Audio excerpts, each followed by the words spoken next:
తాజాగా పెద్దిరెడ్డి రామచంద్రరెడ్డి మాట్లాడుతూ తమపై కుట్రపూరిత ఆరోపణలు టీడీపీ చేస్తుందని నారా లోకేష్ ట్విట్టర్లో తప్పుడు పోస్టులు పెడుతున్నారని ఆయన కామెంట్ చేయడం జరిగింది, మండిపడడం కూడా జరిగింది. దాని మీ అభిప్రాయం?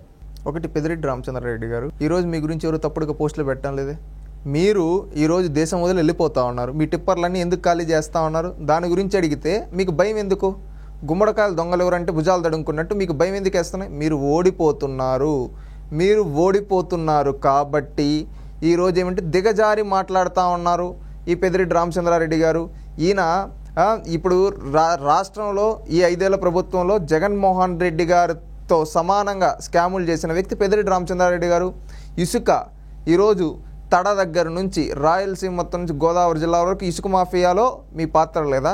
అదేవిధంగా వైను, అదేవిధంగా మైను, ఈ విధంగా సహజ వనరులన్నీ దోపిడీ చేయడంలో మీ పాత్ర కీలకం. ఈరోజు దాంట్లో లీగల్గా ఎంక్వైరీ జరిగితే ముందు జైలుకి వెళ్ళకపోయేది మీరు. ఈరోజు మీరు ఆ భయంతో ఆ ఎంక్వైరీలను ఎదుర్కోలేక ఈరోజు వాటన్నిటిని దేశం దాటించేసిండేది మీరు. ఈరోజు పొంగనూరులో ఒకటి కనబడకుండా, ఒక లారీ ఒక టిప్పర్ కూడా కనబడకుండా అన్నిటిని డ్రైవర్లతో కూడా పంపించేసేది మీరు. ఎందుకు పంపించేస్తున్నారు? దానికి సమాధానం చెప్పండి. వ్యాపారారీత్యానా? ఇన్ని రోజులు లేని వ్యాపారాలు ఇప్పుడే ఎందుకు వచ్చాయి? దాని గురించి చెప్పండి. 2013 నుంచి తాము ఆఫ్రికాలో వ్యాపారం చేస్తున్నట్టు, అందులో భాగంగానే మిషనరీస్ని, వెహికల్స్ని అక్కడ పంపించడం జరుగుతుందని కూడా ఆయన చెప్పడం జరిగింది కదా. ఒకటి పంపిస్తారు, 2 పంపిస్తారు, ఎన్నున్నాయి అన్నీ పంపించేసి అంత బిజినెస్ ఇప్పుడు ఎక్కడి నుంచి వచ్చింది? ఇన్ని రోజులు లేని బిజినెస్ ఇప్పుడే ఎక్కడి నుంచి వచ్చింది? ఒకటి ఆలోచించండి, లాజిక్. ఎప్పుడూ లేనంతగా ఇప్పుడే ఎందుకు వచ్చింది అన్ని బిజినెస్లు? అంటే ఈయన దేశం వదిలి వెళ్ళిపోయేదన్నా ఒకటి ఆలోచించాలి. ఎందుకంటే 2013 నుంచి అంటున్నాడు.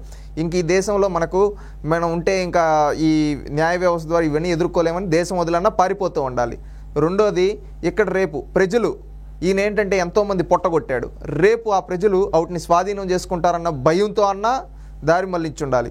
లేదా ఈయన ఇవి ఇల్లీగల్గా ఈ టిప్పర్ లీవుడ్ దగ్గర ఎంతోమంది ప్రాణాలు తీశారు, ప్రాణాలు కోల్పోయిన కుటుంబాలు ఎక్కడొచ్చి వీళ్ళపైన లీగల్గా ఫైట్ చేస్తారు, అప్పుడు అవన్నీ సీజ్ చేస్తారు. ఆ భయంతో అన్న తరలించి ఉండాలి. అది ఏంటో పెద్దిరెడ్డి రామచంద్రారెడ్డి గారు చెప్తే బాగుంటుంది. తాము వ్యాపారం చేస్తూ రాజకీయం చేస్తున్నామని కూడా చెప్పడం జరిగింది. అందులో భాగంగానే తాము విదేశాలకు పారిపోతున్నామని చెప్పడం తప్పుడు ప్రచారంగా ఆయన తిప్పికొట్టడం జరిగింది. ఒకటి, వ్యాపారాలు చేసుకోవచ్చు, కానీ అన్నీ పంపించేస్తున్నావంటే ఇప్పుడు నీ పుట్టిన నేల ఇది, దీంట్లో ఏం లేకుండా అన్నీ ఎత్తుకొని వెళ్ళిపోతున్నావు అంటే నువ్వు ఎలా నమ్ముతారు జనాలు? నువ్వు పారిపోతున్నావనే అంటారు. ఈరోజు నువ్వు మాటలు చెప్పొచ్చు, కానీ లోపల ఏంటి? భయం ఉంది. ఆ భయంతో వీళ్ళు పారిపోతున్నారని నేను భావిస్తూ ఉన్నాను.